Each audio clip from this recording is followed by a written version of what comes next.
culture.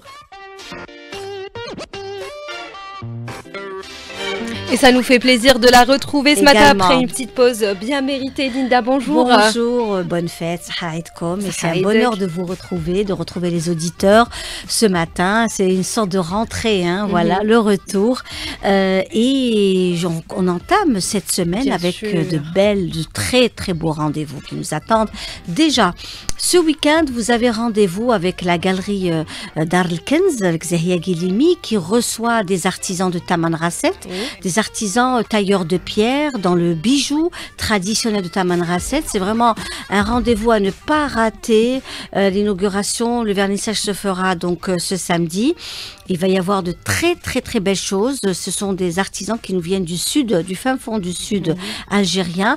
Et venez, vraiment, je vous invite à aller voir leur travail, leur activité, leur passion, et puis surtout un travail fait à l'ancienne. Hein. Ils travaillent encore à l'ancienne avec des objets d'antan, une façon d'être, une façon de se poser, de se mettre par terre et de travailler à l'ancienne. C'est vraiment un travail de grande valorisation du produit algérien, et notamment le produit artisanal 100% algérien. Vous avez aussi des tailleurs de pierre, et vous savez que nous avons aussi des pierres précieuses dans le sud algérien, et nous avons eu aussi une formation faite par les Brésiliens où il y a eu donc tout un travail qui s'est fait avec la Chambre nationale des métiers de Tamanrasset, où nos artisans ont appris à tailler des pierres précieuses. Quand on parle de tailleurs de pierre, c'est vraiment des pierres précieuses. Il faut être vraiment méticuleux. Hein. Ah ben oui, méticuleux, et puis être dans la précision. Exactement. Parce que ce sont des pierres précieuses, et le produit en lui-même est précieux, donc il faut économiser le maximum, ne pas perdre aussi de cette pierre. Donc il y a chez Zahia Guilimi, elle a pris cette belle initiative d'avoir et d'inviter ces artisans et artistes algériens de Tamanrasset. Ils seront donc ce week-end au niveau de la galerie Dar el-Kenz à Cheraga. Vraiment, c'est un rendez-vous à ne pas rater. Également, on enchaîne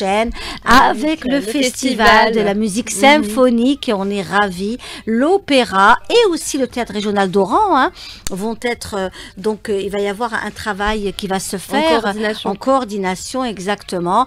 Le Venezuela est l'invité hôte cette année, donc vraiment un pays frère, donc les pays du Sud, un savoir-faire, du raffinement, de la technicité également. Vous pouvez aller déjà acheter vos billets et garder donc allez choisir déjà votre emplacement exactement. Et c'est à partir donc du 17 avril. Donc c'est très très prochain. Donc c'est le week-end d'après. Et nous, en tous les cas, on sera présents. La chaîne 3 sera présente à ce beau rendez-vous. Nous allons aussi bien sûr couvrir toutes ces belles soirées, des masterclass bien entendu, il y en aura. Une conférence de presse sera donnée ce mardi au niveau de l'Opéra d'Alger. Ça va être aussi un beau rendez-vous. On va découvrir davantage, et nous allons revenir sur cette conférence de presse et aller dans les détails par rapport à ces groupes et à ces orchestres qui viendront donc animer l'Opéra d'Alger. Et puis on invite toutes les régions d'Algérie à venir profiter aussi de ce beau festival.